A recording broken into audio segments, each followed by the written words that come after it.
کی جو پیغام ہے اس کو پھیلنے سے روکنے کے لیے بہت سارے کام کرتے ہیں. جیسے مشرکین مکہ جو ہے انہوں نے بہت سارے ہتھ کنڈے استعمال کیے، یا اہل کتاب جو تھے اس وقت یہودی اور عیسائی، انہوں نے مختلف طریقے سے مطلب اثر انداز ہونے کی کوشش کی اسلام کے اس پھیلاؤ کو، یا اللہ کے اس رستے کو جو اس وقت مطلب جس کا دائرہ وسیع ہوتا جا رہا تھا. یا دوسرے پہلو اگر دیکھے جائیں تو کس طرح سے آج ہمارے دور میں کس طرح سے روک سکتے ہیں، ہم لوگ کس طرح سے روک سکتے ہیں اللہ کے رستے سے. جو ہمارے روزمرہ کے معاملات میں یہ جو مطلب معاشرتی معاملات میں ہم بہت ساری ایسی چیزیں کیے بیٹھے ہیں جن کا دیکھے دوسرے لوگ جو ہیں وہ متاثر ہوتے ہیں. دنیا کے رسم و رواج، شادی بیاہ کے معاملات ہیں، ایون کہ مرنا جینا جو ہے انسان کا، پیدائش کے معاملات میں اور وفات کے معاملات میں بھی، اور زندگی کے ہر معاملات میں کچھ ایسی چیزیں گھڑی ہوئی ہیں اپنی طرف سے جن کا دیکھا دیکھی جو دوسرے لوگ جو ہیں وہ بھی انہی کے پیچھے چلتے ہیں. اور ان میں سے اکثر بہت ساری چیزیں ایسی ہوتی ہیں جو اللہ کی ہدایات یا اس کی جو احکام ہے اس کی خلاف ورزی پر مبنی ہوتی ہیں. اور اکثر لوگ جو ہیں وہ اس کو جانتے ہوئے بھی اس رستے پر چلتے ہیں اللہ کے رستے کو چھوڑ کر. شادی بیاہ کے معاملات میں یا ہمارے دوسرے جو سوشل ہماری ایکٹیویٹیز ہیں ان میں یہ بہت عام ہے ایسی چیزیں کہ بہت ساری چیزیں مطلب جانتے بوجھتے ہوئے ان سے جب بات کریں کہ یہ ہمارا ایسا وتیرہ نہیں، یہ جو دوسرے کافر قومیں جو ہیں ان کے ساتھ مشابہت ہیں، یا اس سے اللہ تعالیٰ مطلب یہ ہماری شریعت میں اس کا کوئی اجازت نہیں ہے، تو پھر اس طرح کے معاملات کے دیکھیں لوگ کیا کہیں گے، مطلب دنیا ہے، رسم و رواج ہے، یہ ہے وہ ہے. تو اللہ کے رستے سے روکنے کی بات ہے، انڈائریکٹلی یا ڈائریکٹلی. کوئی ایک بندہ جو ہے وہ ایسی کوئی تدبیر کرتا ہے، ایسا کوئی عمل کرتا ہے یا ایسا کوئی طریقہ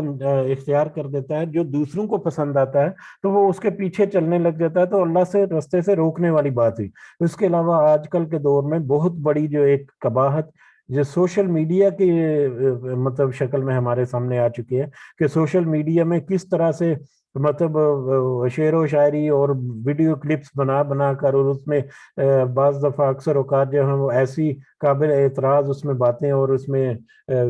کلپس ہوتے ہیں، وہ جب دوسروں کو مطلب فارورڈ کر کے اور وہ اللہ کے دین کی طرف لگاؤ کی بجائے اپنا وقت جو ہے وہ ان ویڈیوز کو دیکھنے میں اور ان کو آگے فارورڈ کرنے میں اور شیئر کرنے میں اور کس طریقے سے وہ مطلب وقت جو ہے وہ ضائع ہوتا ہے. تو اللہ کے رستے سے دھیان کو ہٹا کر دوسرے رستے میں، دنیا کے رستے میں ڈال دینا، یہ ایک بہت بڑی نشانی ہے جو آج کے دور میں ہمیں ملتی ہے، جو ہم لوگ گھروں میں بیٹھے ہوئے اپنے فنگر ٹپس کے ذریعے کر رہے ہیں، جو اللہ کے رستے سے روکنے کے یقیناً متبادل ہے. اس کے ہی بالکل اسی طرح ہے جیسے کسی کو اللہ کے رستے سے بجائے اس کے کہ اس کو کوئی ایسی اچھی باتیں، کچھ احادیث یا کچھ قرآن کی آیات یا کچھ نیک پیغام جو ہیں کوئی اس طرح سے بھیجیں کہ وہ اس میں اٹریکشن ہو، اس کی طرف متوجہ ہو. دوسرے طریقے سے بہت لوگ جو ہیں وہ کرتے ہیں اور جو اللہ کے رستے سے ہٹانے والی بات ہے. اور دوسرا پھر اس میں کجی تلاش کرتے ہیں، جیسا کہ پہلے ذکر کیا کہ معاشرتی معاملات میں اگر کوئی نیک عمل کرنا بھی چاہے تو اس کے لیے بھی مشکلات جو ہیں وہ پیش آ جاتی ہیں. اس میں اگر کوئی مرد جو ہے وہ داڑھی رکھ لے تو مرد حضرات اکثر داڑھی ہی نہیں رکھتے، کوئی داڑھی رکھنے کا مطلب کیا ہے، میرے عمل ایسے نہیں ہے، یا میں عالم تو نہیں ہو گیا، مولوی لوگ داڑھی رکھتے ہیں. تو اس میں یا اگر کوئی داڑھی رکھ بھی لے تو اس کو مختلف طرح سے اس کو مطلب باتیں جو ہیں وہ کسی جاتی ہیں. یہ اکثر سننے میں آیا ہے کہ مطلب ایون کہ میں نے جب داڑھی رکھی تو میرے ساتھ بہت سارے لوگوں نے ایسے معاملات کیے کہ یہ مطلب ایون کہ یہاں تک کہہ دیا کہ تم تو طالبان ہو گئے ہو. بے شک مذاق میں کہا کسی نے، کچھ لوگ جو ہیں وہ مطلب ویسے ہی اس کے خلاف ہوتے ہیں اور پریکٹیکلی واقعی ہی اس کے خلاف ہوتے ہیں. مجھے تو حیرانگی ہوتی ہے ایسا سن کر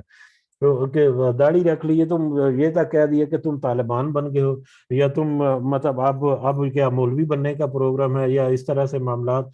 خواتین کے لیے پردہ کرنا یہ بہت بڑا ایک چیلنج ہوتا ہے کہ اس کے پردے کے خلاف اگر کوئی